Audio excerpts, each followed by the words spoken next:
www.best-horror-movies.com, www.best-horror-movies.com for the discerning horror freak. Hello, horror freaks! This is the Horror Czar, Don Sumner with besthorrormovies.com. And we have got a show today that has been anxiously awaited by horror freaks all over. A conversation with Robert Kirkman. Robert Kirkman has earned the respect of everyone in television, comics, and horror already. Kirkman's the creator, executive producer, and writer of the smash television show The Walking Dead and the entire groundbreaking comic series it's based on.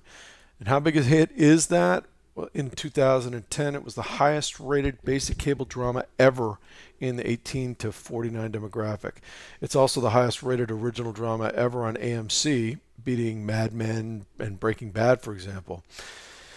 As the first TV drama to be launched around the world simultaneously, it's in 120 countries, translated into 33 languages, and is in 250 million households.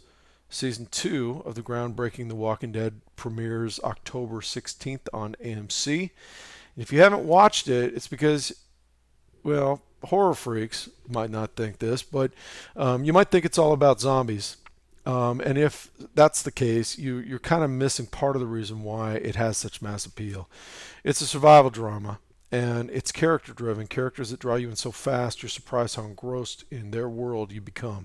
But instead of dealing with cancer or Nazis, they're dealing with zombies, walkers, lurkers. It's really about how the survivors adapt and cope, or not.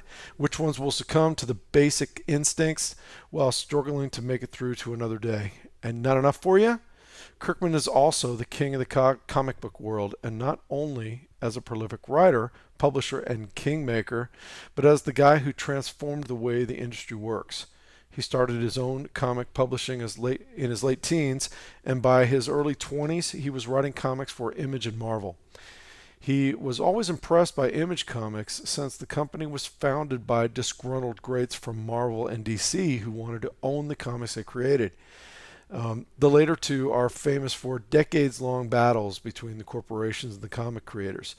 Image never has had that problem since the creators own their work and they just publish and distribute it. Kirkman left Marvel, where everyone only earns page rates, to focus on Image, and he was the first and only person invited to be a partner since the company's inception. Kirkman also wrote and created Invincible, the next one that's set for franchise development that we're thinking is going to be our huge hit. Guarding the Globe, Super Dinosaur, The Infinite, Science Dog, Battle Pope, Tech Jacket, Capes, Cloudfall, and The Astounding Wolfman. He's also publishing and developing Thief of Thieves with his co-creator Nick Spencer and Witch Doctor with his proteges. He's got likely bestsellers coming out in October, including The Walking Dead Book 7, The Rise of the Governor, which is a spin-off of the villain from The Walking Dead, The Governor, and The Walking Dead Chronicles, an art book on Season 1 of the series and its history from the comic book format to international success. It's hard to believe, but Robert Kirkman is only 32. He's smart, he's funny, and, well, he's Kentucky, and recently moved there from Kentucky to LA, but he has certainly held on to some of that just good people kind of element. And he's a devoted family man who is intensely private in real life, but he's a game changer that everyone in TV, comics, and publishing is already watching to see what he's doing next. So with that, welcome Robert Kirkman. It's an honor to speak with you. Thank you for joining us. I'm looking forward to it. Fantastic. So Robert, everybody asks why zombies are so popular. And I bet you get asked why zombies are so popular right now all the time. And I know I get asked why they're so popular all the time.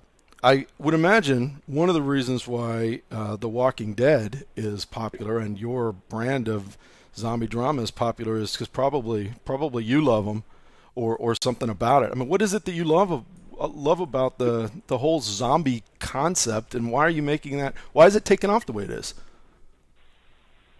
Well, I mean, I think it's important to note that with something like vampires and werewolves, like they have a personality and they are characters in and of themselves. And so a lot of times the stories that deal with those kind of monsters are actually, those monsters are the main characters, and the story is more or less pretty much completely about them. And the thing that appeals to me about zombies is that you can't ever really make the story just about them. Zombie stories are always about the human characters and how they, survive the zombies and how they, react to the things that the zombies are doing and, how they survive in a world overrun by zombies. And so it kind of forces you to tell a story about, humanity and survival and, human characters and human drama. And that's the reason that it appeals to me. Yeah, and that was going to be the kind of follow up to that too. Is I think zombies have been done by lots of folks ever since George Romero really brought the general concept of zombies that we all know and love today to fruition. But you have kind of taken it to the next level in terms of popularity and really injecting it into pop culture at a level that really hasn't happened before. Why do you think that is? What do you think's different here? Well, I don't know. I mean, we're definitely, paying tribute to Romero in our own way, and everything does definitely come from him and those first three movies. But I mean, I don't know, like those movies definitely focused on the human characters, but I think that taking a more long-term approach to it is really the main difference. I think that, the idea behind The Walking Dead is that, we're going to see these characters grow and evolve over time. And, Rick, if you're reading the comic book series, Rick starts out as the guy he is in the television show right now, but as that series progresses, we're dealing with a very different Rick Grimes, currently in the Walking Dead series, just because this world has affected him and changed his outlook on things and changed the way he behaves and, just radically altered him as a character. And I think that's really the appeal of The Walking Dead, is knowing that after 90 minutes, the credits aren't going to roll and you're never going to see these characters again. We're going to be with these characters for years and years. The show seems to be doing well. We're hoping to get a season 3 pickup. We're going to watch these characters evolve. And, even just getting 13 episodes of the second season, there's never been a zombie movie that's dealt with the characters for that long amount of time. And, I think it's really cool. It is. Well, I think the popularity says that a lot of us think it's really cool. That brings a good question though. So the series is the series. I think a lot more people are aware of The Walking Dead and the characters and the saga since AMC picked it up. But it's The Walking Dead precedes the series, and I guess the real question is it also going to continue on beyond the series? I think I'd heard somewhere that you had said that this was an ongoing, potentially never-ending saga. I haven't verified that with you, of course, but what's the future of not only the TV but also the comic series that spawned it? Well, I mean, the future of the TV show right now is season 2, and past that, we know that season 1 was wildly successful, and we have very high hopes that the second season will be just as successful. And if that's the case, we'll move into season 3 and hopefully have a good long run. My main goal in life is to make sure that the Walking Dead television show lasts at least 20 seasons. I don't think I'm asking too much there. No, that's not too much at all. I think that's perfect. And then beyond that, I want the comic book series to still be going after that 20th season and to continue for years and years after that. I think that, I have no plans on ever, quitting the comic book series until I feel like the story's been told. And I don't feel like I've got so many years and years of story planned for the comic series. Comic book series especially, I mean, it's a big story. I mean, the idea is to, follow a group of characters surviving in this world on a long-term basis, and you can't really do a long-term basis unless that, kind of lasts for years and years. And so, I could see the thing going on for the next couple decades.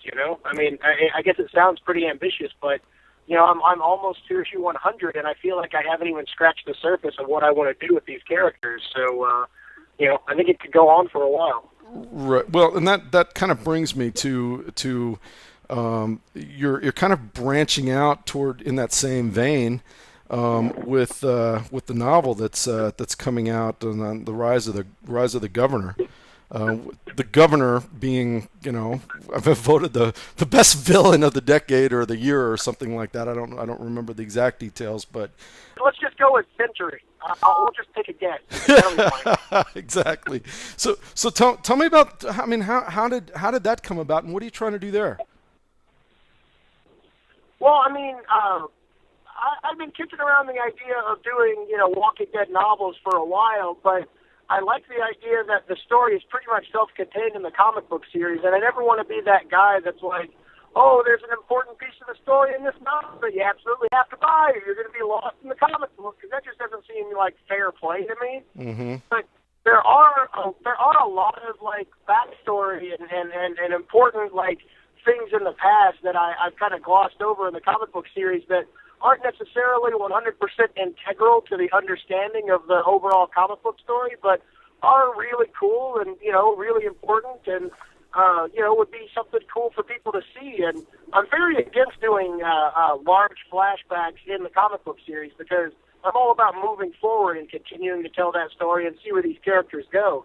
But with the governor in particular, like, you don't really know a lot about that guy, and he's a really important character for a really long time in the comic book series, and, you don't really know where he came from or how he got to be the way he was. And I thought the novel would be a perfect way of, diving into that and really explaining that story. Yeah. Well, so are there other characters that you have in mind for novels to really dig into that character too? Probably if and when the Rise of the Governor gets really popular. I have no doubt it's going to. Well, yeah, I mean, there's definitely a lot of things here and there that I'd like to pick up and kind of run with in a novel. So, I mean, it is definitely planned that there will potentially be more novels, based on different things in the Walking Dead universe. I wouldn't want to give away just one yet, because I feel like that would be, that'd be revealing too much. Okay. Well, but I have to ask, don't I? Oh, no, yeah. It's good try, man. Good effort. Hey, thanks. Hey, so one of the things that we did on besthorrormovies.com is reached out to our readership to let them know that we were going to talk to you today and see what kind of questions they might have for you. And there's a couple of specific. There's lots of questions. We got hundreds of questions for you. You are a pretty popular guy. But a couple of them, if you got a second, a couple of them I'd like to kind of share with you and see what you think. Yeah, go for it. Okay, so go ahead. Yeah, let's go. All right, fantastic. So one of them is specific to the Walking Dead series, and this is from Jennifer in the U.S. Have you ever based any characters off of real people in your life? And if so, did you let your feelings about the real person affect the character's plot line? Kind of revenge in the comic, maybe. I don't know. That's very tempting. No, I've never really done that. There are different personality traits, and I don't want to get too specific, but there are definitely aspects of different characters of different people that I've known that have made it into the Walking Dead book. Well, look, the Marvel editor-in-chief, Axel Alonso, is a big fan of the Walking Dead comic book series. And when I just coincidentally had a character in the book named Axel, Axel Alonso has this personality tick where he says, "You follow me" a lot. So he'll be like, oh, we're going to do this new book. It's going to be about Spider-Man. He's going to be doing this. You follow me? So what we're going to be doing is that, and then this thing's going to happen. You follow me? And so I always thought that was a really endearing thing that, is kind of funny. And so I put that in the Axel character in Walking Dead. That's why he's always ending, a lot of the things he says with "you follow me" for pretty much no reason at all. So like things like that. That's I do awesome. things like that from time to time, but there's never really been any kind of like direct, like, okay, this guy is just like this person in my real life, and now I can torture him. Yeah. Yeah. But that is a good idea. Yeah, make me mad you're going to die. Your dinner. Okay, well, so one other one that this question came in from a lot of people in varying forms, but the basis of it is, so with the story being as it is with The Walking Dead, going, really not an end in sight until the story is told and ongoing. How do you keep the storyline and the characters fresh? How do you keep it going and keep it interesting with such a long, not only history but also future? Well, I mean, it's really just a matter of planning, I think. I'm always trying to come up with what the next, the whole book is a series of arcs. So there's the main arc, which is these characters surviving for years and years. That's the all-encompassing story arc that runs over the series. And then there's things like, living near Atlanta, that's an arc that lasts for a while. Living in the prison, that's an arc that lasts for a while. Being on the road, getting to the community, living in the Alexandria area in that walled-in community.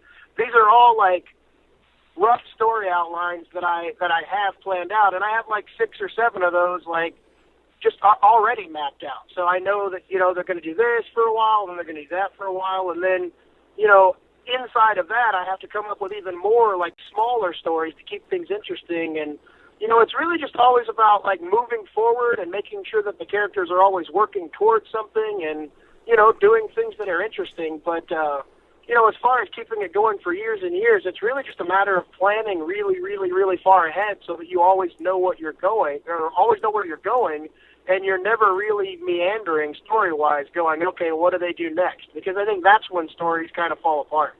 Yeah, no, absolutely.